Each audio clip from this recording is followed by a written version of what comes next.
여러분 안녕하십니까?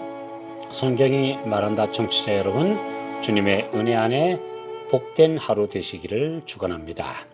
오늘 다니엘 강해는 다니엘서 11장 12번째 강의로 나일 강이냐 유브라데 강이냐라는 주제입니다.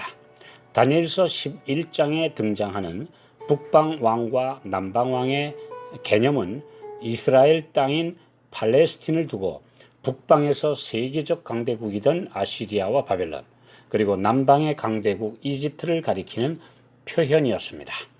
예레미야 2장 13절로 18절, 내 백성이 두 가지 악을 행하였나니 곧 생수의 근원되는 나를 버린 것과 스스로 웅덩이를 판 것인데 그것은 물을 저축지 못할 터진 웅덩이니라.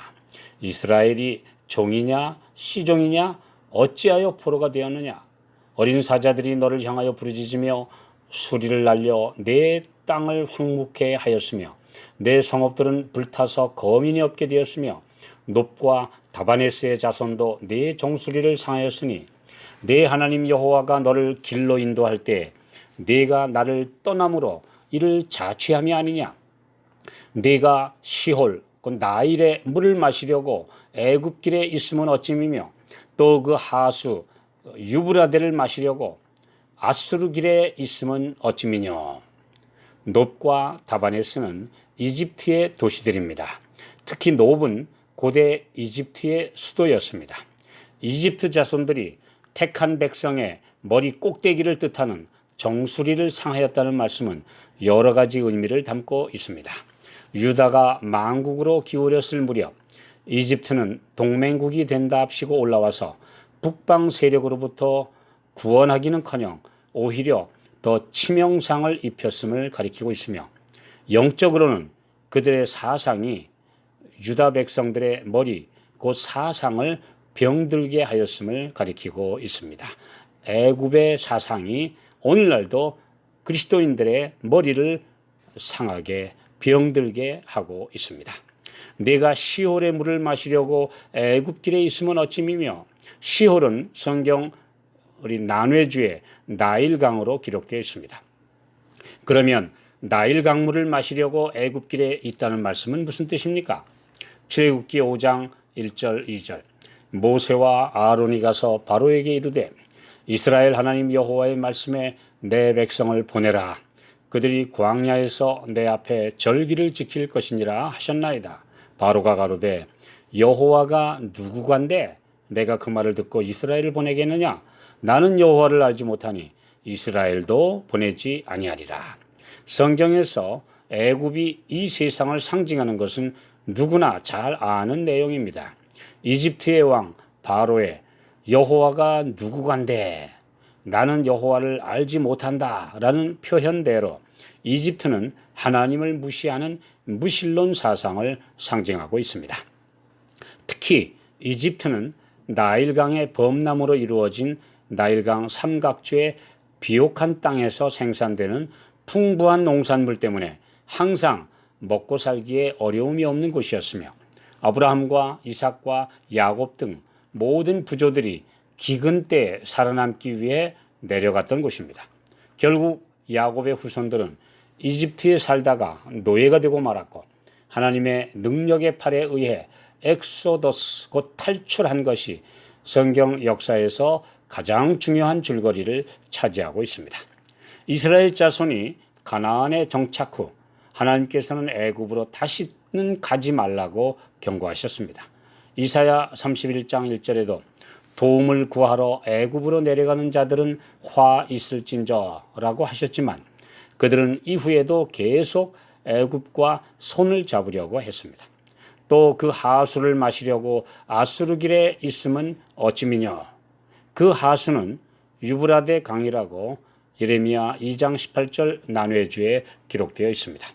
고대 최강국이던 아시리아와 그 뒤를 이은 바벨론 제국의 근거지인 메소포타미아 지방의 최대 생명줄은 유브라데스 강입니다. 현재 이라크도 이 강이 없으면 국가가 생존할 수 없다고 말할 정도이며, 유프라테스는 바벨론 사상과 문화 등 그 흐름의 거대한 물줄기이자 바벨론의 모든 것을 상징하고 있습니다. 팔레스틴의 약소국 유다는 생존을 위해 친아시리아 또는 친바벨론 정책과 친이집트 정책을 놓고 줄타기 외교를 벌이고 있었습니다.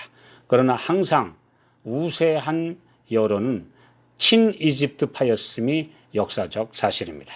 이집트는 지리적으로 가까웠고 자신들의 지배권 확보를 위해 유다를 도와줄 듯한 의사를 보였으며 실제로 파병하기도 했었기에 유대민족은 그들을 도와줄 유일한 세력이라 생각한 자들이 많았습니다.